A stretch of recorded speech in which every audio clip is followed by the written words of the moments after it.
ഞാൻ നമ്മുടെ additional chief secretary ഇവിടെ അവതരിപ്പിച്ച കണക്ക് ശ്രദ്ധിക്കുകയായിരുന്നു. 11 കോടിയാണ് ഒരു വർഷം OP. ഇപ്പം നമ്മുടെ നാട്ടിലെ വാട്സപ്പ് യൂണിവേഴ്സിറ്റിക്കാർ നാളെ പറയാനിടയുള്ളത് 3 കോടി കൂടുതലല്ലേ കേരളത്തിൽ ജനസംഖ്യയുള്ളൂ, പിന്നെ എങ്ങനെയാ 11 കോടി OP വന്നതെന്നായിരിക്കും അടുത്ത പ്രചാരവേല വരാനിടയുള്ളത്. ഈ 3 കോടി ജനങ്ങൾ ഒരു വർഷം പലതവണ OPയിൽ വരുന്നതാണ് ഈ 11 കോടി. ഞാൻ ഇത് പറയാൻ കാരണം ഇന്ന് വളരെ കൗതുകകരമായൊരു വീഡിയോ കാണുകയുണ്ടായി. ഞാൻ ഒന്നുകൂടി നോക്കിയത് AI ആണോ അതോ റിയൽ ആണോ നോക്കിയതിൻ്റെ റിയലാ. കേരളത്തിലെ ഒരു കേന്ദ്രമന്ത്രി ആയിരുന്നയാൾ, വളരെ എഡ്യൂക്കേറ്റഡ് ആയിട്ടുള്ള ഒരാൾ, അദ്ദേഹം പറയുകയാണ്, ഡോക്ടർ ബീനാവുണ്ട്, അമൃതയുടെ സാന്നിധ്യമുണ്ട് ഇവിടെ, പറയുകയാണ് ഇൻഫാന്റ് മോർട്ടാലിറ്റി റേറ്റ് 5 എന്നുള്ളത് ചിലർ അഭിമാനപൂർവ്വം പറയുന്നുണ്ട്. എന്താ അതിന് കാരണം? അതിന് കാരണം ഈ കുട്ടികൾ, അത് ചെറുപ്പക്കാരാണല്ലോ കുഞ്ഞുങ്ങളെ ഉൽപ്പാദിപ്പിക്കുന്നത്, അവരെല്ലാം വിദേശത്തേക്ക് പോവാണ്. ഏറ്റവും കൂടുതൽ ചെറുപ്പക്കാർ കേരളത്തിൽ നിന്ന് വിദേശത്തേക്ക് പോകുന്നു. അപ്പൊ ആ കോണ്ടെക്സ്റ്റിൽ നോക്കുമ്പോൾ സ്വാഭാവികമായിട്ട് ഇൻഫന്റ് മോർട്ടാലിറ്റി റേറ്റ് കുറയില്ലേ? നമ്മളിങ്ങനെ അന്തം വിട്ടിരുന്നു. വളരെ എഡ്യൂക്കേറ്റഡ് ആയിട്ടുള്ള കേന്ദ്രമന്ത്രി ആയിരുന്ന, ടെക്നോളജിയൊക്കെ നന്നായി ഉപയോഗിക്കുന്ന ഒരു പ്രമുഖ ദേശീയ രാഷ്ട്രീയ നേതാവാണ് ഇത് പറയുന്നത്. 1000 കുഞ്ഞുങ്ങൾ ജനിക്കുമ്പോൾ അതിൽ മരണപ്പെടുന്ന കുഞ്ഞുങ്ങളുടെ എണ്ണമാണ് ഇൻഫാന്റ് മോർട്ടാലിറ്റി റേറ്റ് എന്നുള്ളത് നമ്മുടെ സ്കൂളിൽ പഠിക്കുന്ന കുട്ടികൾക്ക് വരറിയാം. അതാണ് ഈ 5 നിൽക്കുന്നത്. അതിന് പകരം ജനിക്കുന്ന കുട്ടികളുടെ എണ്ണം കേരളത്തിൽ കുറയുന്നു.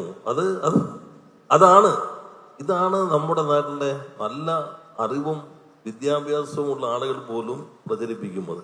നമ്മുടെ ഈ നേട്ടമായി കണ്ട് അംഗീകരിക്കുന്നതിലുള്ള ഒരു താല്പര്യക്കുറവാണ്.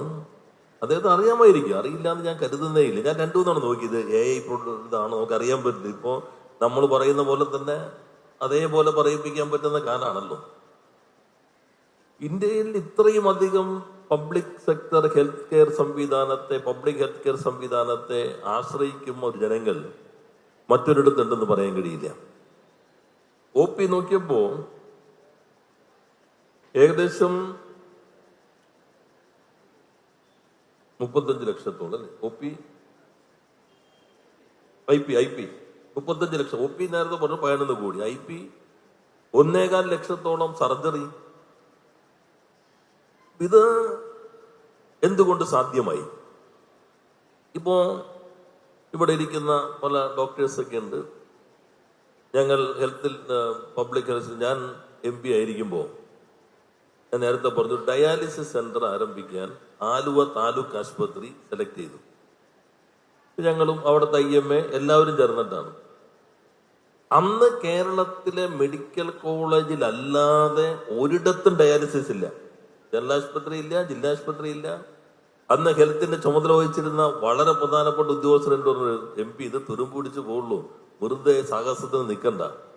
അന്നത്തെ മന്ത്രി ശ്രീമതി ടീച്ചറാണ്. അവരുടെ ഇച്ഛാശക്തിയിലാണ് അന്ന് അംഗീകാരം നൽകിയത്. ഇപ്പോ 10-28 മെഷീനുള്ള മികച്ച ഡയാലിസിസ് സെന്ററാണ് ആലുവയിൽ. പിന്നെ ഞങ്ങൾ എറണാകുളത്ത് ആരംഭിച്ചു. അന്നൊരു കാര്യം ഞങ്ങൾ പറഞ്ഞു, ഡയാലിസിസ് സെന്റർ ഇങ്ങനെ പബ്ലിക് സെക്ടറിൽ തുടങ്ങിയാൽ പ്രൈവറ്റിലെ റേറ്റ് കൺട്രോൾ ചെയ്യാൻ പറ്റും. അടുത്തൊരു റേഷൻ കട ഉണ്ടെങ്കിൽ, അല്ലെങ്കിൽ സിവിൽ സപ്ലൈസിന്റെ സ്റ്റോർ ഉണ്ടെങ്കിൽ പൊതു മാർക്കറ്റിന്റെ വില അതിന് ചുറ്റേ കറങ്ങുള്ളൂ. ഇപ്പൊ ഡയാലിസിസിന് പൊതുവെ റേറ്റ് കൂടിയിട്ടില്ല പ്രൈവറ്റ് ആശുപത്രികളിലൊന്നും. എല്ലാ താലൂക്ക്, ഞാൻ ഇന്നലെ കോതമംഗലത്ത് 9 ഉദ്ഘാടനമായിരുന്നു. രാവിലെ 5 ഉദ്ഘാടനം തൃശ്ശൂര്, അത് കഴിഞ്ഞ് 9 ഉദ്ഘാടനം കോതമംഗലം. ഒന്നും കല്ലിടലല്ല കേട്ടോ, എല്ലാം ഉദ്ഘാടനം. അതില് കോതമംഗലത്ത് ഡയാലിസിസ് സെന്ററാണ്. എല്ലാ താലൂക്ക് ഹോസ്പിറ്റലും ഇപ്പോ ഡയാലിസിസ് സെന്ററായി. കാത്തലാം ജനറൽ ആശുപത്രിയിൽ കൊണ്ടുവരുമ്പോ തന്നെ ഡോക്ടറൊക്കെ ഉണ്ട്. അന്നത്തെ കാലം ഓർമ്മയുണ്ടാവും. അതുപോലെ നമ്മൾ ലിനാക്ക കൊണ്ടുവന്ന് MRI കൊണ്ടുവരാന്ന് പറഞ്ഞൊരു അത്ഭുതമായിരുന്നു. ഞങ്ങളൊക്കെ നേരിട്ടാണ് ഈ കമ്പനികളൊക്കെ ആയിട്ട് ചർച്ച ചെയ്ത് പരമാവധി കാശ് കുറച്ച്, അന്ന് ഗവൺമെന്റ് പണം മുടക്കിയിട്ടല്ലേ തോന്നും. ഇന്നിപ്പോ ഇവിടെ തന്നെ എത്ര സ്കാനിങ് മെഷീനായി? 18 സ്കാനിങ് മെഷീൻ ഇവിടെ. അവിടെ ഞാൻ ക്യാൻസർ റിസർച്ച് സെന്ററിൽ പോയി ഡോക്ടർ ബാലഗോപാൽ ഇവിടെ ഉണ്ടാവും. അവിടെ AI സംവിധാനത്തിലാണ്. ഇവിടെയും അതേ സംവിധാനം, ഏറ്റവും അഡ്വാൻസ്ഡ് ആണ് ഇവിടുത്തെ. ഇപ്പൊ നേരത്തെ ഒരു 10 കൊല്ലം മുമ്പ് ഒരാൾ ആൻജിയോപ്ലാസ്റ്റ് വേണ്ട, ആൻജിയോഗ്രാം ചെയ്യാൻ ഗവൺമെന്റ് സംവിധാനത്തിൽ പോയിരുന്നില്ല. കാരണം അവിടെ സംവിധാനം സൗകര്യമില്ല.